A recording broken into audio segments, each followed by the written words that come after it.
Hello, everybody, and welcome back to the Blues Talk Weekly. This is episode number 5, and you are joined by TJ BCFC and EH BCFC. Today we're going to talk about Lewis Koumans, the 2 games, and our prediction for the Leicester game. But also we want to talk about the name change and why. Since we've hit 100 subs, we've been thinking about renaming the channel so it can be something for me and TJ to share. And because of the new content we will be dropping soon, we're hoping that this name won't really affect anyone. If you're already subscribed, you already know that we've changed our name. So hopefully you can watch along until the end, maybe leave a like and subscribe, which we've actually said for the first time. Yeah, of course, man. But if you guys are a bit confused, thinking, oh, what BCFC bros, who are these? It's still TJ BCFC, but obviously me and Ethan have combined it together, and we've just decided to become me and 2 big creators, BCFC bros. So also comes in with this the odd FPL section, where we see Terry Wall on 118 points, TJ BCFC himself on 101 points, or 108, sorry, I forgot. To 101. And me on 93. I had a horrible game week. Yeah. So the join code will be in the description. We hope you join, and yeah, let's have this again next week. So in the Blues-Oxford game, there should have been more goals, but unfortunately they did not come for Kyogo Furuhashi today. Yeah. But still, we saw Pakes and Co getting a goal after an Ethan-led cross was played short enough to give him that tap. He's been with the club really since we've gone down from January, and it's a pretty good goal for him, as now he's the only 3rd player to score this season for Blues. Well, 4th, sorry. That includes Lyndon Dykes, Jay Stansfield. This is the only game he hasn't scored and that he started. Kyogo Furuhashi and Lyndon Dykes. Sounds good, man.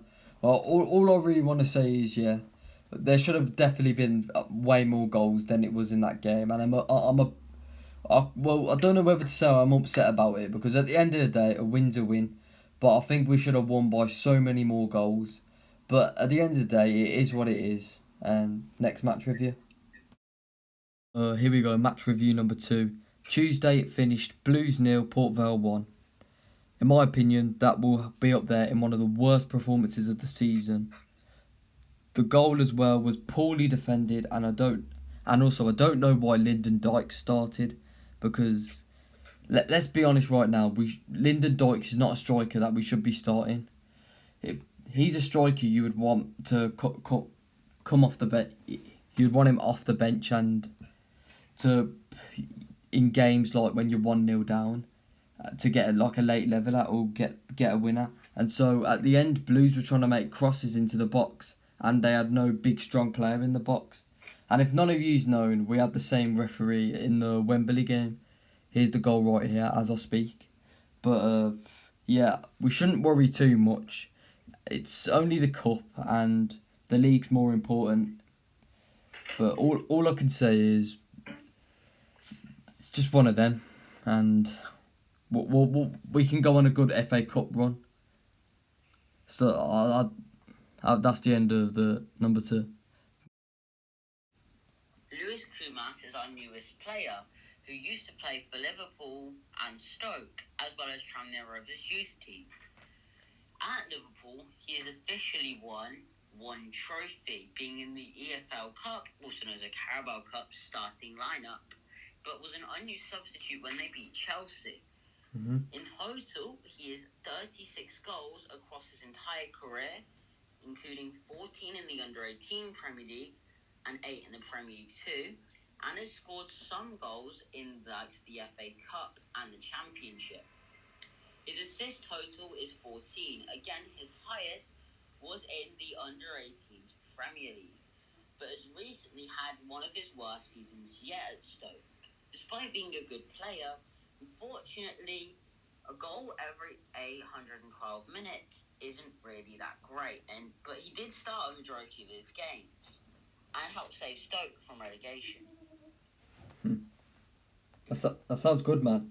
I've seen clips of him like earlier, and it looks like he's got a bit of technical in him. He looked like he's a bit of a baller, good ball control. And he looks like like one of them wingers. You know them wingers that like never give up. Well, them attacking players, let's say, who like never give up and just keep pressing. A bit like your play style, Ethan. That's what I like about him. But that's just my opinion on Kumas. Well, I guess the next thing we have to talk about really is the Leicester prediction, which we, as like a collective, probably think it will be a little bit more because of the Port Vale game.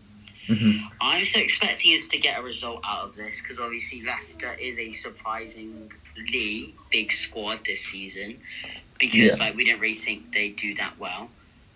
But now, it looks like they're doing pretty well. I think it'll be like 1-1, 2-1 Blues. So TJ, what's your prediction? Well, I would say either a 2-1 Blues or even a 2-2 because newly relegated side, they've been a bit yo-yo Leicester. But I reckon we could at least get a draw out of that. I think the Port Vale game was just one of them. Well, hopefully it was one of them anyway. But I can't see us losing this. I think we'll at least come out of this game with at least a point. But yeah, my final prediction, I'm going to go for a 2-2. Well, there we go, guys. Thank you so much for watching Blues Talk Weekly, episode 5. I am hoping to get the vlogs going. I do promise Swansea on the 20th of September and more, hopefully. I'm trying to go to some non-league games during the international breaks, and I really am trying. But please join the FPL, like and subscribe, and don't forget to keep right on. Up the Blues, guys, and see you in the next one. By Ring, and in!